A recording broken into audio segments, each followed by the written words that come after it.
Bonjour, Thomas Escoffier, je suis consultant senior chez Columbus Consulting et j'exerce le métier de consultant depuis maintenant 4 ans.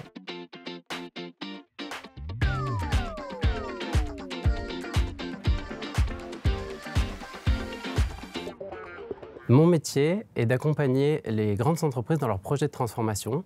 Concrètement, mon rôle est de bien comprendre les besoins de mon client, que ce soit auprès des opérationnels ou auprès des directeurs, afin d'adapter les transformations à leurs enjeux et à leurs contraintes, et également de les préparer au mieux aux changements à venir. In fine, ces projets ils ont pour but d'améliorer la performance des entreprises et également d'optimiser leur organisation.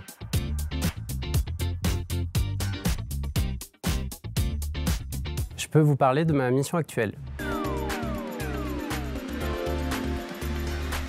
Courant 2022, mon client, qui est un grand groupe bancaire français, va déménager plusieurs milliers de collaborateurs dans un nouvel immeuble.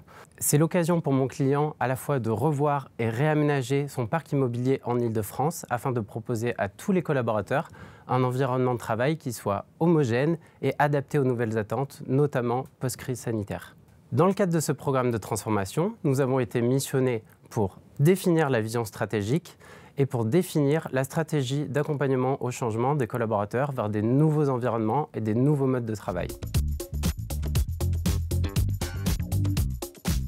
Pour définir la vision stratégique du programme, nous avons sollicité un panel de collaborateurs et également interviewé tous les membres des comités de direction générale afin d'être à l'écoute des besoins clients dans toutes les strates de l'entreprise. Ceci nous a permis de déterminer les orientations du programme. À titre d'exemple, l'un des axes majeurs de ce programme a été la RSE, la responsabilité sociétale des entreprises. Donc pour sensibiliser toutes les parties prenantes au démarrage du projet à cet enjeu, nous avons organisé un séminaire avec au programme vernissage photo de l'impact des entreprises sur l'environnement, un petit déjeuner responsable, on a fait venir une start-up en transition écologique et enfin, on a animé un brainstorm pour collecter toutes les idées RSE des parties prenantes du programme.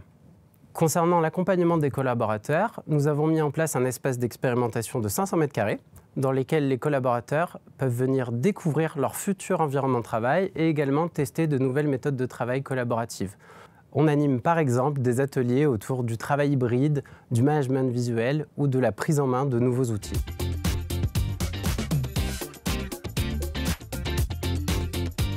En un peu plus d'1 an et dans un contexte de crise sanitaire, nous avons fait venir plus de 2500 personnes qui ont pu s'immerger dans leur futur environnement de travail, donc dans cet espace d'expérimentation. En parallèle, nous menons aussi des ateliers d'accompagnement auprès de tous les collaborateurs qui déménagent dans des environnements en flex office. Et donc au total, c'est plus de 6000 personnes que nous avons accompagnées vers leurs nouveaux environnements de travail.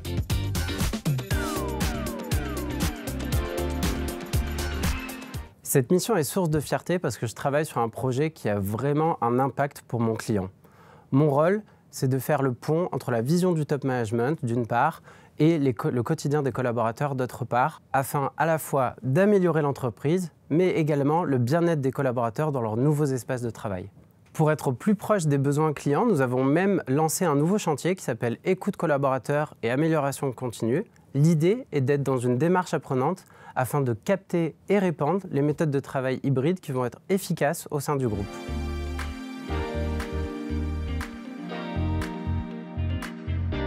Je dirais tout simplement, ayez confiance en vous et apprenez à oser. Lorsque j'ai démarré mon premier job, je me demandais si j'allais être à la hauteur des attentes du conseil. À titre d'exemple, j'appréhendais le fait de devoir présenter des travaux devant un auditoire de 10 personnes. Et aujourd'hui, j'anime des réunions de travail hybride devant 250 personnes. Et puis là, aujourd'hui, c'est ma première face caméra. Donc il n'y a pas de secret, c'est en faisant qu'on apprend.